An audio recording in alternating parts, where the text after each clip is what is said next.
Mesdames et messieurs, bonjour, bonsoir. Suivant le lieu ou l'endroit où regardez nous, ou attendez nous aujourd'hui, ou l'émission Espace Politique, qu'on l'autre fois encore avec nous, avec l'autre invité, côté nous pourrons poser toujours les problèmes du pays. Les problèmes du pays, ils intéressent tout Haïtien, tout le monde, quel que soit le niveau, quel que soit le secteur où tout volant, eh bien, ou concerné. Nous vous remercions l'autre fois encore ou invitez nous à rentrer la caille. Nous-mêmes, nous rester avec vous dans l'espace là pour nous capable de poser problème. On prend la pause et on revient. Merci chers téléspectateurs et téléspectatrices de nous retrouver, de nous rejoindre une fois encore aujourd'hui avec l'autre invité du jour que nous pourrons gagner pour nous débattre de problèmes. Sans plus tarder, nous saluons invité nous, le professeur Ronnie Desroches. Nous saluons, nous disons merci de répondre à notre invitation aujourd'hui. Merci M. Marcelin pour l'invitation et je profite de l'occasion pour saluer les téléspectateurs de Télé-Guinée. Professeur Desroches, nous sommes très impliqués, on a dit ces derniers temps, l'ensemble de phase de négociation ou on a dit phase de consultation, que c'était sorti dans El Rancho, et je dis encore, nous avons l'autre phase, côté gagner des initiatives du côté de la présidence, capable de dire la société civile et d'autres secteurs politiques, en même temps, tout le monde impliqué. Mais je suis capable de dire, la semaine là, ou saute lancer, ça m'a capable une bombe. Ou du moins, si je ne dis une bombe, je dis une marche à suivre. Côté où parler d'une sortie de crise gagnant-gagnant. Là, nous connaissons une tendance, ou même dit depuis quelques temps. Alors, les tendances, c'est un constat. Côté vraiment, à chaque fois, nous chita, des fois, nous parler, mais nous pas jamais abouti à un bagaille. Et ou même, on vient à l'autre bagaille, qui est vraiment intéressé, mais en pile, le monde focus sur lui, c'est, on t'a dit, une négociation gagnant-gagnant. Ça veut dire quoi exactement?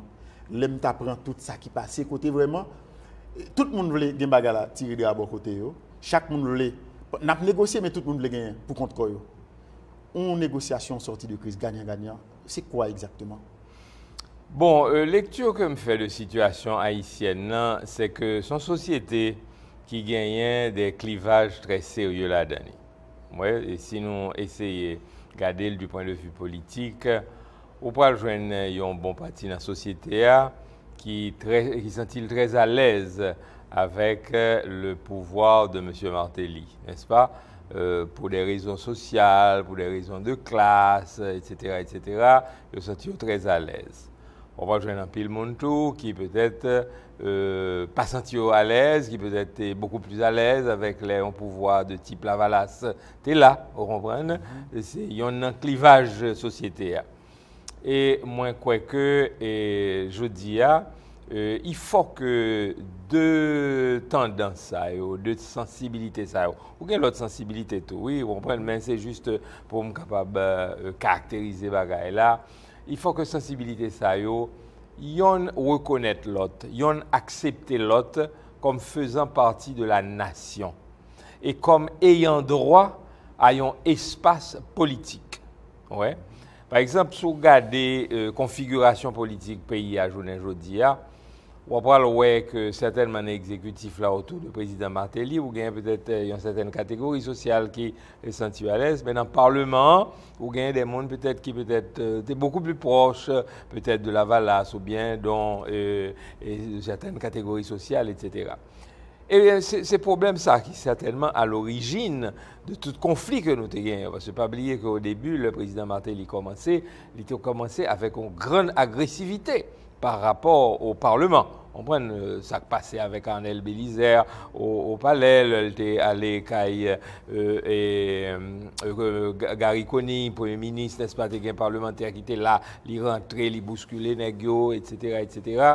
Il a commencé de façon très agressive avec le... Et c'est toute agressivité ça, aujourd'hui, que nous sommes censés à payer pour une sorte de raidissement de la part de 6 sénateurs, vous comprenez, etc., qui vraiment pas voulaient avancer avec la loi électorale là, gagner un contentieux politique, et je suis capable de dire parfois même un contentieux social qu'il a. Alors l'homme dit il y a une solution gagnant-gagnant, ça veut dire que il faut que le président Martelly accepte de faire certaines concessions. Par exemple, tout le fait que le président Martelly n'a pas fait élection depuis 2011, ouais, pas un renouvellement de tiers Sénat, un deuxième tiers qui vient pour le renouveler, c'est tout un problème, etc. Jodi a ça vient rendre Sénat pratiquement presque inopérant. Parce que pour le réunir, c'est difficile, n'importe qui 5-6 nègres capable de faire que pas un quorum.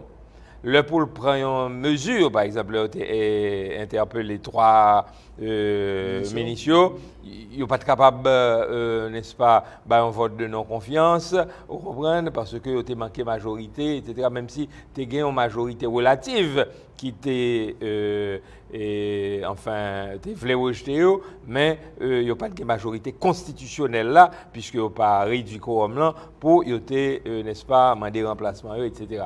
Donc, on vit un Sénat qui est frustré parce que les perdus une certaine partie de ses prérogatives, de ses droits, etc. Donc, l'homme dit il y a une solution gagnant-gagnant. Il faudrait que parlementaires et qui liés, on peut regarder où il y a un certain nombre de partis politiques qui fait bloc avec eux, n'est-ce pas? Eh bien, que vous capable de sentir plus à l'aise, je dis, que vous pas sentir objet d'une menace constante, vous pas sentir objet de persécution politique, et que si demain vous pral dans l'élection, vous senti que gagne un climat, un environnement électoral qui pas défavorable à eux-mêmes, que sécurité est plus ou moins garantie. Et peut-être éventuellement, par contre, il y en a qui sont capables d'intéresser, soit participer à gouvernement, des bagailles comme ça, etc. Ça, c'est côté gagnant pour eux. Maintenant, du côté du président Martelly, eh bien, au moins, il pourra gagner une sorte de déblocage de situation. Parce que je dis, il est bloqué.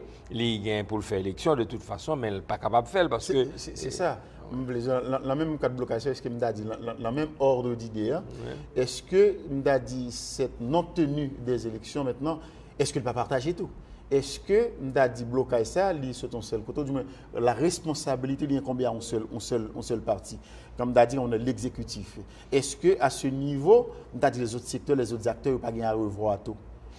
Non, certainement. Trop petit ficelle. Est-ce que ça pas cause certainement. Il y a une part de responsabilité dans ça. Et c'est pour ça que ça, le président Martelly pour le gagner dans le cadre d'une solution gagnant-gagnant, c'est que il est capable de dire bon, ok, on a voté la loi électorale là, libéré à faire élection. Donc lui-même là bail un environnement électoral qui est plus ou moins acceptable, côté qu'on pas gagner une menace en termes d'insécurité, ou pas une menace en termes de commissaire du gouvernement, police, etc., qui prennent une attitude partisane pendant les élections. Vous comprenez? C'est ça que moi, relais gagnant-gagnant. Président Martelly, par exemple. Mais c'est une autre forme de partage, tout.